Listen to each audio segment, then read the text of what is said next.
So I'm here today with Jason Thomas. He's a Texas man who has recently made headlines for sharing his open letter to the Watermark Community Church, a mega church based in Texas, after he was dismissed from this Texas church for being gay. Despite the obstacles he has faced from this, he has still remained true to his Christian faith, something that is very, very rarely seen and hard to come by in the LGBT community. And as they say, he is moving on up and he is doing great things. So, Jason, thank you so much for chatting with me.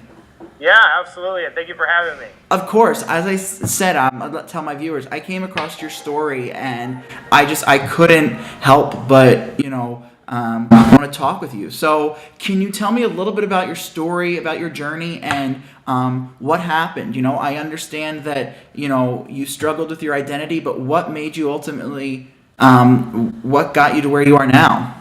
Sure, yeah. So, when I showed up at the church, I was actually dating a girl at the time, and she invited me there. And I opened up down the road to people about being gay. And, at the time I called it same-sex attracted. And, I was encouraged to go into these programs that would help me overcome my homosexuality. And, it was treated as though I had this sickness or an illness sort of a thing. And so I started going to the program and eventually found out that nobody was changing. Even people that were getting married to women and stuff like that, they were still very much same-sex attracted.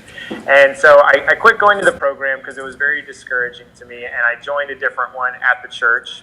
One of the ones they recommended in the letter, actually. It's kind of funny they recommended it because I did go to it. But I ultimately said I was going to be single for the rest of my life. And one of my best friends invited me into his house. Great guy. To this day, we're still really good friends. And he bought bunk beds. And here we are in our late 20s, sleeping on bunk beds together. And, I was totally content and fine. Eventually, he met Ashley, and they were going to they got married. And I love her to death, too. But there goes my best friend. There goes my companion, and it became apparent to me that for companionship, I was going to have to leech on to people for the rest of my life. And that wasn't fair to them, that wasn't fair to me, and that wasn't fair to our friendship. And, I joined a gay volleyball league here in Dallas. It's called DIVA, Dallas Independent Volleyball Association. Nice.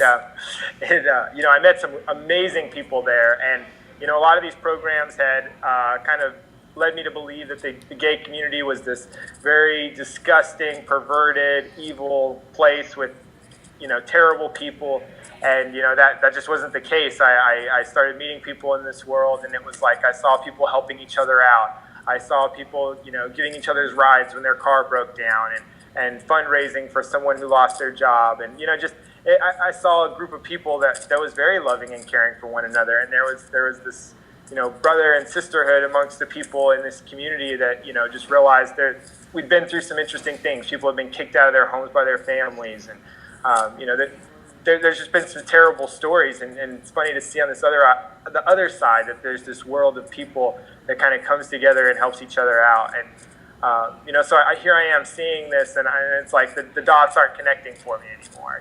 Yeah.